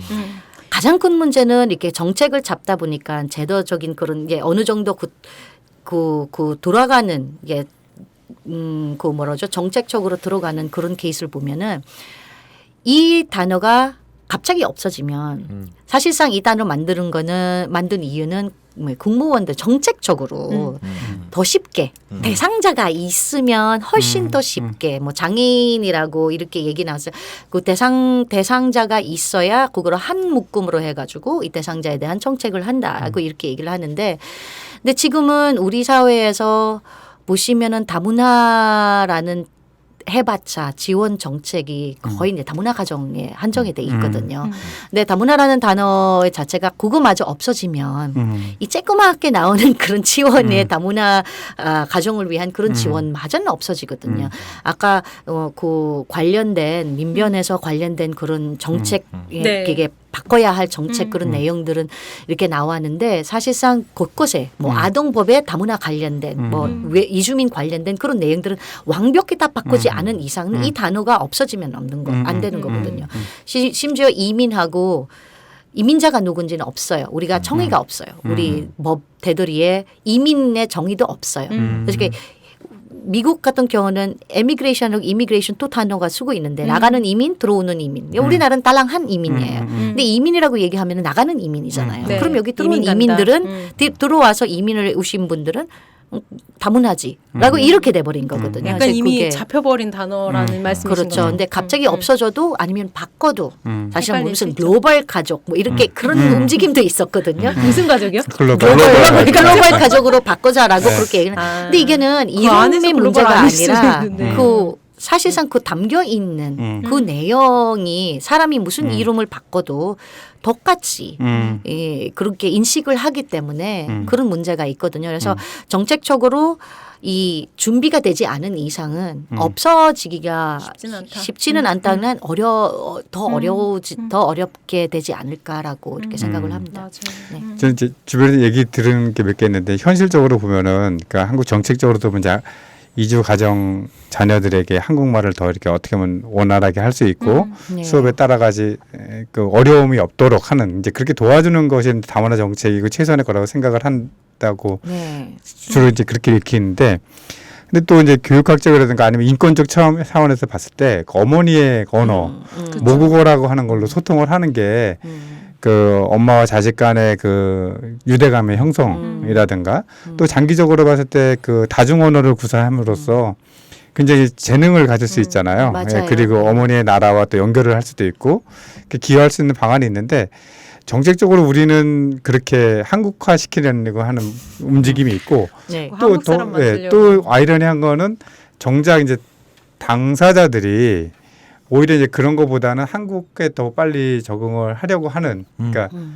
나는 그 다문화라고 하는 그 아까 레벨화 됐다고 하시는데 그거를 거부하고 싶은 거죠. 그래서 정작 다문화 가정 내에서는 그 모국어를 좀 잘해가지고 이렇게 내가 다문화성이라는 걸 정체성으로 키우기보다는 나는 한국에서 태어났고 한국 사람이에요라고 하는 것들을 은연중에 또 강요받는 것이 아닌가. 그렇죠. 예, 그쵸. 그런 이중적인 측면이 있는 것 같아요. 그러니까 제가 하나 얘기하는 케이스 있으면 제가 얼마 전 작년에 사업을 한 적이 있었어요. 근데 그 사업 자체가 이중 언어 교육이에요. 그러니까 다문화 가정 자녀의 이중 언어 교육을 하자고 그렇게 얘기하는데 근데 기본적인 한국 사람들이나 아니면은 정책을 하시는 분들이 아니면 뭐 공무원들 기본적인 마인드는 이중 언어 교육이라고 하면 그냥 앉아서 베트남어를 가르치고 필리핀 말 가르치고 이렇게 하잖아요. 아니면은 책을 만들거나 사업이기 때문에 책을 만들거나 뭐 베트남어를 한국어로 번역하거나 한국어를 그쵸. 번역 이렇게 하는 그런 건데 근데 제가 그 사업을 하면서 갸우뚱을 했었어요 공무원이. 이중 언어 교육이라고 그랬잖아요. 그럼 교육만 하면 되는 거죠. 이 사업군하고 이중 언어를 할 수 있는 아이들을 배출되면 되지 않느냐. 가지고 제가 뮤지컬을 했었거든요. 아. 이중 언어 정수년 이중 언어 뮤지컬을 했었거든요. 그래서 이중 언어 뮤지컬은 대사는 필리핀어, 노래는 한국어 이렇게 했었거든요. 근데 이 아이들이 그러니까 문제되는 거는 닭상머리로 앉아서 이렇게 가르쳐주는 게 아이들이 아무도 못 아는데요. 배워요. 그렇죠. 그러니까 아무도 아는데요. 일단은 아무도 아는데요. 베트남은 뭐하라 가르쳐. 우리가 이중 언어 강사님이 양성을 했을 때는 가장 큰 문제가 그거였죠. 아니 저기 아이들 좀 보내주세요. 좀 뭘 가르쳐줘. 베트남어 좀 가르쳐줄게요 하고 막 그런데 아니 공짜로 영어 없어요? 라고 이렇게 이게 필요한 거 사회에 필요한 거 학교에 필요한 건 영어이기 때문에 그래서 그렇게 하다 보니까 했는데 그 사업을 하면서 너무 정말 오디션을 봤을 때는 30명이 왔었어요 애들이. 왜 노래하고 춤하고 연기를 배우고 싶은 아이들이거든요. 근데 그 욕구를 플러스 이중 언어 대신 너는 필리핀 말을 할 줄 알아야 한다라고 그러니까 6개월 만에 이 아이들은 엄마들이랑 필리핀어를 얘기를 하기 시작해요. 심지어 발음은 엄마들보다 훨씬 더 낫고 그리고 필리핀 말만 할 줄 아는 애들은 이제 중도 입국 아이들 같은 경우는 필리핀 말 하는 애들은 한국어를 노래를 해야 되기 때문에 한국어로 굉장히 많이 늘었어요. 그러니까 이게 이 유연성이 정책이라는 것은 사업이라는 것은 그 유연성을 가져야 되는데 여기서 갸우뚱하면서 되려나 하고 막 그래가지고 이게 해 봅시다라고 누가 가장 좋은 결과를 가지고 오느냐 우리가 굉장히 이제 뿌듯하게 했었던 사업인 거거든요. 성공한 사업이네요. 성공한 사업. 대학에서도 실제로 저런 시도를 잘 안 하는 것 같아요. 그 외국인 그 맞아요. 영어를 모국어로 하는 학생들은 뭐 기숙사도 공짜로 주고 장학금도 주고 뭐 이런 프로그램들이 많은데 뭐 아시아에서 아시아에 뭐 친구들. 베트남 학생들 뭐 그렇죠. 이렇게 하겠다 그러면은 그런 수요가 없다. 학생들이 원하지 않는다 이렇게 해서 네. 외면당하는 그런 네. 그렇죠. 네. 요쯤에서 조용건 변호사님이 소개해 주시는 예. 아시아 음악 한번 듣고 갈까요? 네네. 뭐 아시아 음악이라고 하긴 좀 뭐 그렇긴 한데 전 재즈를 좋아해가지고요. 네. 재즈 노래 하나 그 소개를 해드리려고 하는데 미국의 이제 그 재즈 클라리넷을 부는 재즈 연주자 중에 토니 스캇이라는 분이 계세요. 근데 이분이 이제 세계를 돌아다니면서 각 나라 뮤지션들하고 이제 공연을 하고 그걸 이제 앨범으로 만든 여러 음반들 중에 이제 토니 스캇하고 인도네시아 발리 섬의 재즈 연주가들하고 같이 이제 만든 앨범이 있어요. 1967년도에 나온 앨범인데 67년도요? 네, 1967년도에 나온 장일 발리라는 이름의 이제 발리 인도네시아 슈퍼스타라는 이름의 그룹인데 뭐 드럼, 베이스, 기타 다 이제 인도네시아에서 재즈 하셨던 현지 재즈 뮤지션들하고 이제 토니 스캇이 이제 같이 공연을 했던 음반이에요. 실황 음반이고 1967년도 음반인데 뭐 노래가 한 7곡 정도 있는데 다 좋긴 한데 그 중에 이제 썸머 타임이라는 노래가 있는데 여름 때기도 하고 해서 한번 여름이 들어보시면 다가오고 있네요. 네, 그 약간 이제 그 인도네시아 전통 좋아하네요. 어떤 전통 그 음악에 관한 느낌도 있지만 굉장히 수준 높은 재즈를 연주하거든요. 그래서 이제 아시아에 있는 뮤지션들의 재즈 앨범 중에 추천할 만한 것 같아서. 이름이 장에르 발리라는 이제 앨범의 썸머 타임. 썸머 타임. 네, 들어볼게요.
이자스민님은 네. 사실 한국에서 사시면서 여러 가지 정체성을 갖고 계신데 이주민, 여성, 엄마 그리고 국회의원 그다음에 한때는 배우 그렇죠? 다양한 정체성을 갖고 계신데 한국 사회가 그 정체성마다의 다움을 요구하는 경우가 많아요. 뭐 네. 이주민 다워야 된다, 그렇죠? 여성 다워야 된다, 아니면 뭐 여러 가지들이 있죠. 엄마답게 해라. 뭐 이런 네. 식으로 있는데 뭐 이자스민님한테는 19대 국회에서 이제 의정 활동하시면서 제가 되게 과도한 비판을 많이 받으신 걸 그렇죠. 들었어요. 오히려 더 아니 그거 한국 국회 그냥 일반 사람들이었으면 특히 남성 국회의원이었으면 아무 말도 안 했을 네. 일을 네. 그 여러 가지가 중첩된 이자스민님한테 되게 공격적으로 나간 경우가 그렇죠. 있었는데 예. 그래서 그 좀 대표적인 사례 하나랑 이렇게 오해를 받았던 대표적인 사례랑 가장 앞으로는 그렇게 좀 안 했으면 좋겠다 이러신 그렇죠. 거. 근데 사람들은 저한테 물어보면 이게 여성 이거 이게 여가위를 위원하기도 했고 뭐 여성이 중요한 뭐 이주민이 중요한 그게 아니라 저한테는 저를 바라봤을 때는 그 여성이라는 약점보다 이주민이라는 약점을 훨씬 더 많이 부각이 되거든요. 근데 국회에서 아마 굉장히 유명한 그런 이야기인데 필리핀의 열란다라는 태풍에 불어왔어요. 슈퍼 태풍이었었잖아요. 근데 그때 당시에는 굉장히 많은 사람이 죽었고 그리고 굉장히 힘든 상황이었었는데 이게 그 일에 일어나고 있는데 갑자기 이제 동료 국회의원이 그렇게 저한테 그렇더라고요.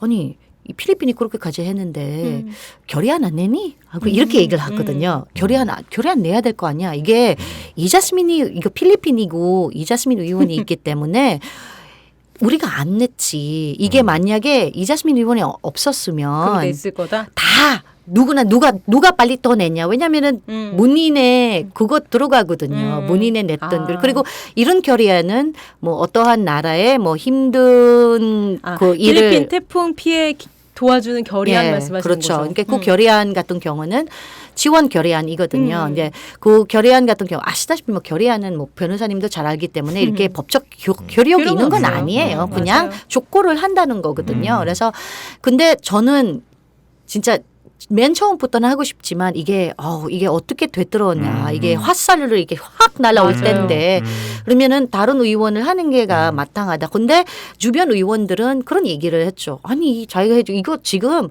우리가 다른 의원이었으면 이자스민 의원 없었으면 벌써 했는데. 냈어. 그럼 넌 내야 되는 거야 하고 그래가지고 그렇죠 냈죠.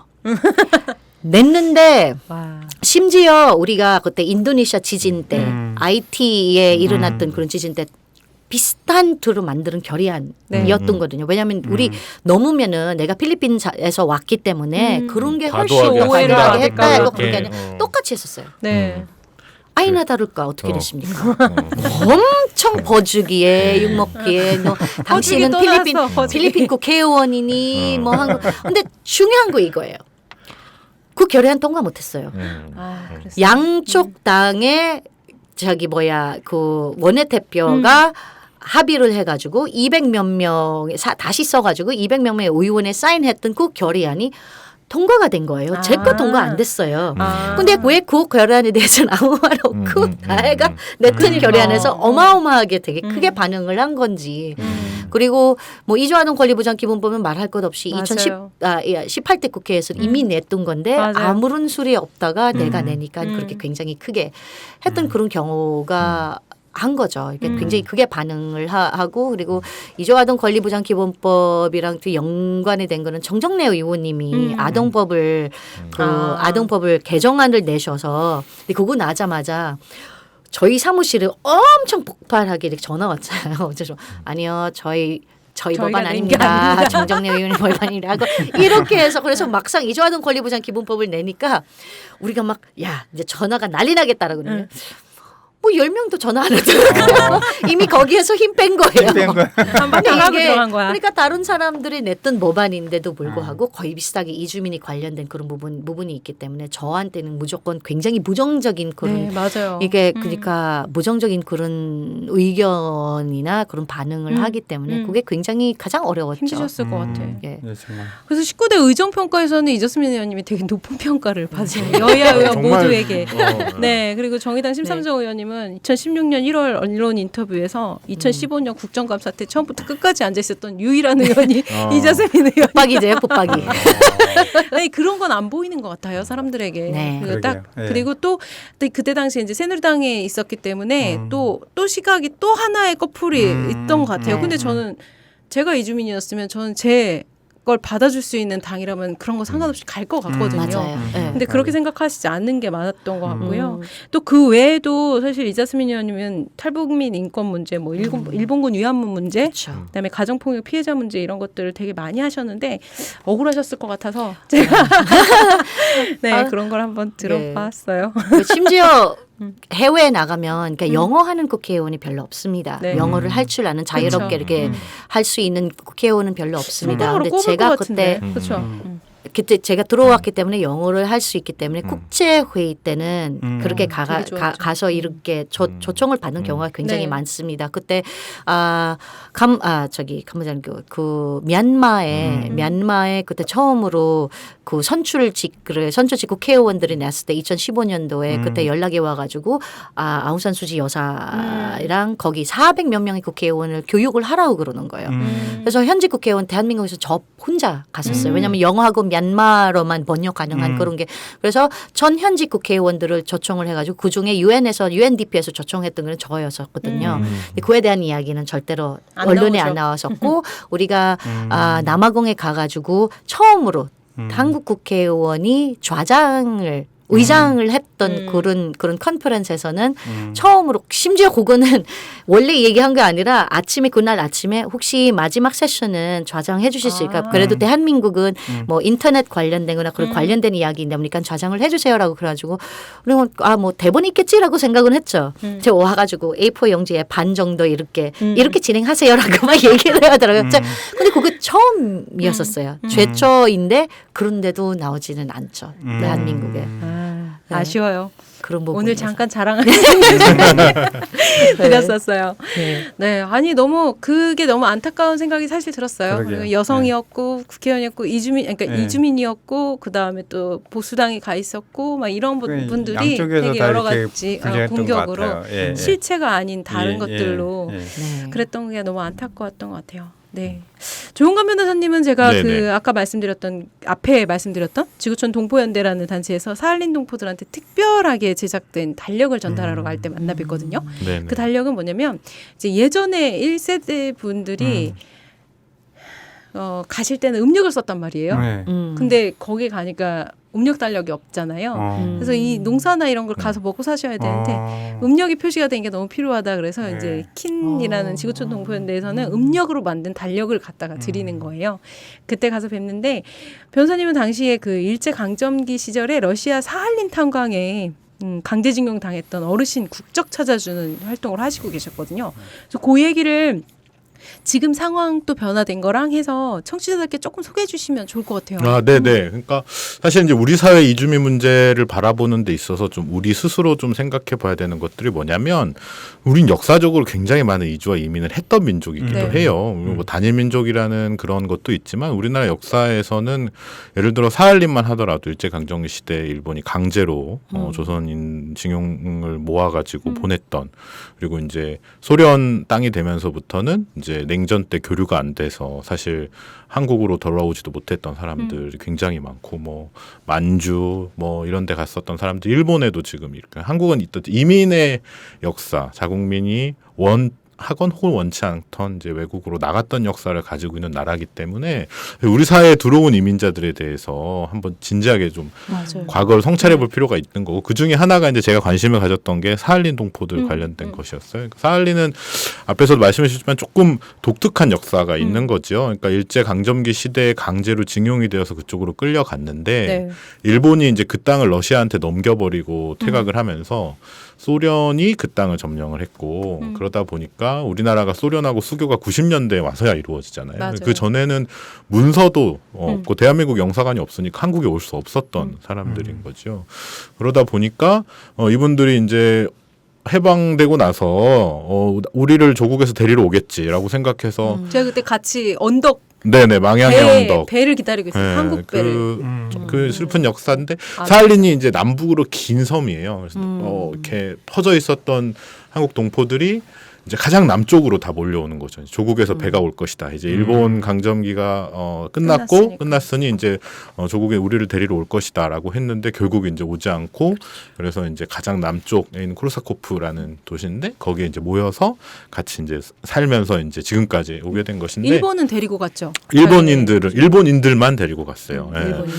일본인들만 데리고 가고 그래서 이제 거기에 모여 사는 역사가 이제 있고 제가 이제 하는 일들은 이제 이분들이 90년대 이후에 이제 한국의 가족들을 만나거나 이렇게 돼서 이제 한국에 있었던 사람들은 이 사람들이 이제 다 죽었다라고 생각을 한 거죠, 사실. 예, 연락도 안 되고 이렇게 되니까 그래서 사망 신고가 되어 있거나 호적이 없어졌거나 이런 분들이 이제 본인의 호적을 다시 살리고 싶다 이런 이제 마지막에 할아버지님들 이야기에 왜 그걸 그렇게 살리고 싶으세요? 이렇게 물어보면 내가 죽은 날, 내 제삿 날이라도 정확하게 한국 문서에 남기고 싶다. 이런 게 있는 거예요. 왜냐하면 이제 사망 신고됐던 것은 이제 사망 신고일로부터 이미 죽은 걸로 되어 있으니까 내가 한국 사람으로 태어났고 한국 사람으로 죽을 때 우리나라 문서에 내가 언제 태어났고 언제 죽었다라는 게 좀 정확하게 기록됐으면 좋겠다. 이런 이제 분들이 많으셔서 이제 호적을 살리는 이제 뭐 법률적은 영어로는 그 등록부 정정 신청이라는 이제 절차를 좀 진행을 했었고요. 이 과정에서 이제 뭐 여러 사연들이 있지만 이제 제가 이제 했었던 사건들 중에 제일 이제 인상 깊었던 거는 옛날에는 우리나라도 다 마찬가지였는데 할아버지나 아버지들이 동네 애가 태어나면 출생신고 하러 가잖아요. 네. 그때는 어렸을 때 많이 죽기도 하고 또 뭐 행정 절차가 이렇게 안 되니까 생년월일을 제대로 맞아요. 안 적는 경우가 많았어요. 다른 날 되어 있고 네. 다른 해에 되어 있고. 근데 집에서는 태어난 날은 언제 아니까 그때 맞춰서 이제 음력 며칠 날 생일은 계속 치르는데 그래서 이제 이분이 제가 맡았던 김윤덕 할아버님이신데 아버님 대신 사할린으로 이제 첫 큰아들이어가지고 징용을 아버님 갔어요. 대신 아버님 대신 징용을 징용을 가신 갔고 근데 이분이 본인이 기억하고 있는 생년월일 하고 실제 우리나라 호적에 등록된 생년월일이 달랐던 거예요. 그래가지고 이분의 이제 등록부 정정을 하려고 했더니 이제 법원에서 이 사람하고 어떻게 같은 사람인지를 확인할 수가 없다. 왜냐하면 이분은 본인 생일을 생각하고 러시아에 와가지고 러시아 여권이나 이런 때는 그 날짜로 썼기 때문에 러시아 신분증에는 다른 날짜로 되어 있고 이게 한 2년 차이가 나요.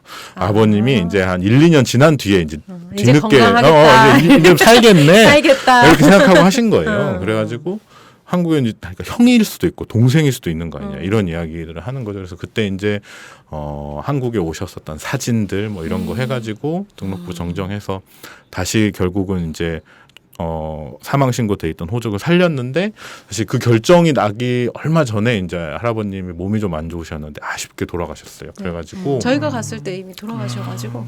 그때 이제 소원 마지막 요원이다라고 말씀하셨던 게 있어서 제가 이제 그 호적을 살리고 나서 주민등록 등본 대한민국 도장에 찍혀 있는 그거 이제 들고 이제 그 묘소에 가가지고 보여드리고 뭐 이랬을 때 이제 신미지 간사님이랑 같이 갔어요. 콧구멍까지 다 얼더라고요. 너무 엄청 추워가지고. 추웠어요. 저는 뭐 거기 막. 근데 이거는 곳이 찜해서 진짜 우셨다는 얘기 잘하는데 요새 너무 추워가지고. 보여드렸겠네. 전쟁 때 이야기이잖아요. 근데 맞아요. 저는 그런 거의 비슷한 경우가 있어요. 어떤 필리핀 아이가 원래 어머님이 홍콩에서 어머님이 한국 분이세요. 그래서 거기서 나가지고 네. 낳아놓고 필리핀 부부에게 입양을 한 거예요. 맡은 거예요. 근데 그거를 그 서류를 그러니까 엄마 여권 저기 복사본하고 네. 그리고 편지까지 썼어요. 근데 이 아이를 필리핀으로 데리고 갔다가 필리핀으로 기었다가 필리핀에서 국적을 신청을 했는데 절대로 안 나오는 거예요. 근데 그 아이가 지금 33살 정도 된 거예요. 그러니까 30년 동안 목적자인 아예 거예요. 국적이 없는 상태로. 예. 그래서 이제 한국에서 가족을 찾아달라고 제가 그때 필리핀에 우리 문화원에 강연하러 갔는데 만났던 친구예요. 이제 네. 저를 직접 봐야 된다고 그러니까 얘기를 하고 나중에는 한국에 계시는 이모 할머니를 다 어머니가 돌아가셨거든요. 네. 다 찾아가지고 국적을 회복을 해가지고 나중에 국회에 와가지고 뭐 고맙다는 그런 인사하시는 분인데 그런 분들 되게 많아요. 맞아요. 그 전쟁 때도 6.25 때 잠전 영사를 했던 분들은 이게 한국 여성이랑 필리핀 가서 결혼을 하는 그런 맞아요. 케이스들도 있고 아이 낳고 한국에서 다시 그 국적을 아니면은 심지어 가족만이라도 좀 여기 한국에 있는 가족만이라도 좀 알았으면 그거 내가 존재하고 있다는 게는 하는 그런 분들이 굉장히 있더라고요. 네. 네, 맞아요. 저희는 그 얘기 그때 갔을 때 그 선생님 되게 쓸쓸하게 변호사님이 아니 호적을 만들어 왔는데 다시 사망 신고를 하러 가야 된다라고 하셔가지고 그게 되게 가슴 아프게 느꼈던 것 같아요. 네, 저희 오늘 너무 좋은 시간 계속 끝까지 얘기하고 싶은데 시간이 너무 많이 가서 이제 마지막 질문으로 드려야 될 것 같아요. 네. 이재스민 의원님, 21대 국회 나는 못 들어갔지만 이번 국회는 좀 꼭 갔으면 좋겠다. 제발 내가 못 들어갔지만 해라. 네. 뭐 있을까요?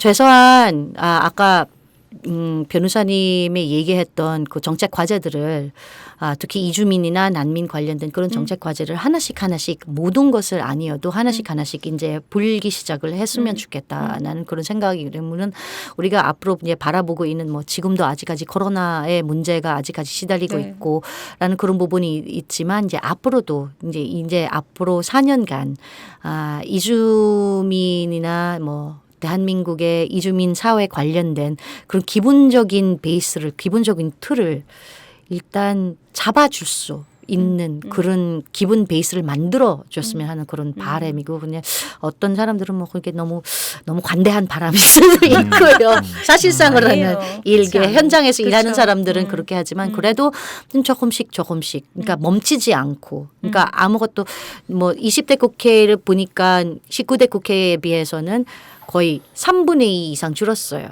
이게 이주민, 이민자, 다문화의 언급 자체. 그러니까 이게 법안도 아니에요. 언급 자체가 3분의 2로 줄었다는 거예요. 19대 국회에 비해서 20대 국회에는. 그러면 21대 국회에는 그거 좀 늘었으면 하는 그런 바람도 이렇게 계속해서 잊지 않고 의제로 그러니까 수면 위로 다룰 수 있는 그런 그러게요. 의제가 계속했으면 하는 그런 계속 바람입니다. 발언을 또 해주셔야 될 것 같아요. 그렇게 이재스민 저도 님께서. 네. 제가 제 할 일인 것 같습니다. 예. 네. 그리고 변호사님 모셔놓고 국회의원님이랑 변호사님 모셔놓고 있으니까 계속 법률적인 얘기만 있어야 근데 되는데 제도나 이런 게 사실 네네. 사람이 만들기도 하고 또 네. 지키는 것도 사람이에요. 그래서 변호사님은 이제 이주민 센터 친구 활동도 하시면서 한국 사람들한테 인식 좀 바꿨으면 좋겠다. 네네네. 뭐 그런 부분 있을까요? 그러니까 뭐 저는 이 팟캐스트를 들을 정도의 어떤 그 교양 있는 지식인 분들께서는 그렇죠. 뭐 굉장한 그런 분들이죠. 네. 네. 선택되신 분들이라고 제가 알고 있어서 네. 뭐 그렇지는 않죠.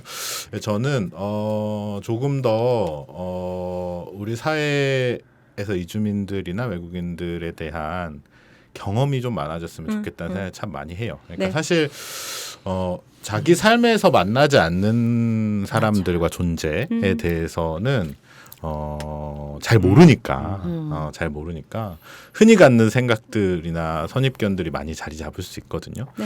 근데 벌써 이제 한국 사회 뭐 통계자료 보면 250만 정도 이주민들이 있다고 하고 사실 우리가 뭐 식당만 가더라도 조금만 눈을 자세히 돌리면 한국에 거. 체류하고 어디에나 있는 많은 계시죠. 이주민들을 볼 수 있어요. 그들을 조금 더 가깝게 한 걸음 더 다가가서 어떻게 생활하고 있는지를 좀 보고 교류하고 이해하는 거 그게 가장 필요한 일인 것 같아요. 그러니까 뭐 거창하게 뭐 차별을 금지해야 되고 배제를 뭐 혐오를 뭐 이런 이야기들도 하지만 결국은 자기 삶에서 저 같은 경우도 사실 외국인 이주민들 직접 만나기 전에는 약간 어색함도 있었고 두려움도 있었고 낯섦이 있었던 건 사실이거든요. 같이 만나서 이야기해보고 밥 먹고 똑같네 뭐 약간 이런 생각이 들어야 근데 왜 이 사람만 안 된다는 거야? 이런 생각이 맞아요. 드는 것 같거든요. 그래서 친구로서의 감정이네. 네, 좀 주변에 있는 외국인 이주민들을 외국인 있어? 이런 게 아니라 그냥 정말 저는 그렇게 생각하거든요. 엄청나게 많은 지구상의 나라 중에 이 외국인은 한국이라는 나라를 선택해서 온 거예요. 왜 왔을까? 어떤 마음으로 왔을까? 이런 거에 좀 관심을 갖고 궁금해하고 대화를 하고 이러면서 나의 삶들의 외국인들을 만날 수 있는 기회가 늘어나면 전 자연스럽게 우리가 이야기하는 어떤 인식의 전환 혹은 뭐 제도가 왜 이래? 이런 부분들이 자연스럽게 이해되지 않을까라는 생각은 좀 들어서 그런 기회들을 좀 많이 가져보셨으면 좋겠다 생각입니다. 네, 너무 좋은 말씀해 주셨어요. 두 분 앞으로의 계획 짧게 소개해 주시고 네 가면 좋겠는데 변사님 어떻게 이어서 네네 저는 뭐 예. 그 방금 하신 말씀을 어떻게 실현시키기 위한 또 실패가 많은 이렇게 많은 역. 콘서트 그렇죠. 이제 컨설팅을 잘해야겠죠. 네네네. 저는 이제 뭐 어쨌든 뭐 참여연대도 그렇고 많은 시민사회 단체들하고 올해는 좀 많이 만나는 기회들 좀 많이 갖고 싶다는 생각 개인적으로 하고요. 그 다음에 조금은 더 한국 사회에 체류하는 외국인들의 어떤 역량을 강화할 수 있는 사실 결국은 그 집단이 자신들의 목소리를 내기 시작해야 바뀌는 거거든요. 저는 앞으로 10년 안에 외국인 이주민 국회의원뿐만 아니라 저는 외국인 국회 이주민 장관 이런 사람들이 나와야 비로소 한국 사회에서 외국인 정책이라는 것에 대한 논의가 시작된다고 봐요. 그렇지 않고 뭐 지금의 이제 막 이야기하는 부분들은 항상 어떤 보이지 않는 벽, 뭐 자산 이거밖에 없는데 우리 예산 이거밖에 없는데 못하지 이런. 그럼에도 불구하고 이건 해야 된다라는 의사결정을 할 수 있는 사람들이 등장해야 이제 그때서부터 그런 게 된다고 생각하기 때문에 이제 한국에 체류하고 있는 정말 훌륭한 외국인 이주민분들이 많거든요. 이분들이 조금 더 역량을 강화하고 사회에 좀 목소리를 전달할 수 있는 활동을 좀 함께 해보려고 합니다. 이주민 변호사도 많아졌으면 좋겠다. 정말 필요하죠. 네, 이자스민님 네. 이제 앞으로의 계획은요? 네, 이제 컨설팅을 하는 거. 난 네, 매칭했어. 앞으로의 계획 중 하나가 지금 생각해 보니까 정말 제가 갖고 있는 것을 이렇게 정말 열심히 현장에서 활동을 하시는 분들에게 그리고 그런 인프라나 그런 그런 영향력을 가지고 있는 그런 사회 시민 단체들과 이렇게 조금 더 연대를 해서 좀 정말 아이디어 차원이라도 이렇게 말씀을 드릴 수 있는 그 이제 이주민들의 입장을 할 수 있는 훨씬 더 그렇게 말씀드릴 수 있는 그런 기회 조금 더 만들어야 될 것 같고요.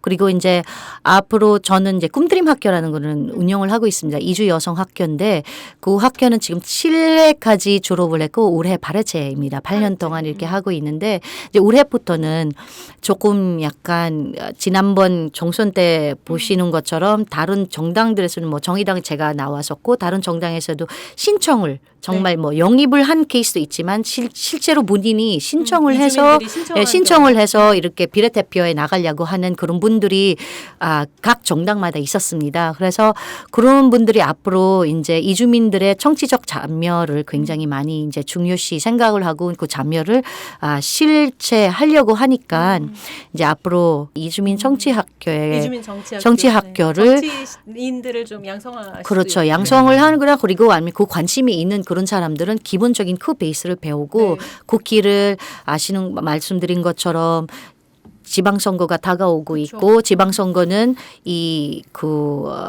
영주권에 있는 사람들도 투표권을 가지고 있다 보니까 거기에도 멀지 않아 훨씬 더 많은 사람들이 정치 참여를 할 텐데 저처럼 이렇게 맨 땅에 헤딩으로 하는 게가 아니라 정말 기본을 닦고 이게 올라가는 거 가다라도 겁나지 않게 무섭지 않게 할 수 있는 그런 방법을 이제 찾아보자고 올해부터 정치학교를 시작을 하려고 합니다. 너무 좋아요. 네. 두 분이 되게 바라보시는 게 비슷한 것 같아요. 그러게요. 네, 지향하시는 바가 그래서 자주 만나셔야 될 것 같아요. 컨설팅도.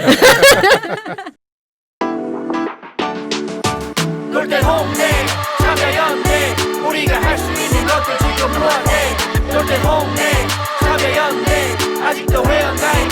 또 뭐하네 놀 땐 홍대 참여연대 우리가 할 수 있는 것들 지금 무한해 놀 땐 홍대 참여연대 아직도 회원 가입하지 않고 뭐하네 바로 너 바로 너 바로 너 바로 너 당신이 우리의 든든한 배후 0% 0% 0% 0% 우리가 받는 정부 지원 0% 시위꾼 아냐 시민의 파수꾼 유엔이 인정하는 시민단체 파트너 행동하는 시민과 함께하는 권력 감시기구 참여연대 놀 땐 홍대 참여연대 우리가 할 수 있는 것들 지금 무한해 놀 땐 홍대 참여연대 아직도 회원 가입하지 않고 뭐하네 놀 땐 홍대 참여연대 우리가 할 수 있는 것들 지금 무한해 놀 땐 홍대 참여연대 아직도 회원 가입하지 않고 뭐하네 아, 네. 오늘 정말 너무 즐거운 시간이었고 너무 네. 좋은 말씀 많이 들어서 좋았고요. 오늘 두 분 바쁘신데 진짜 나와주셔서 너무 감사하고 어떻게 첫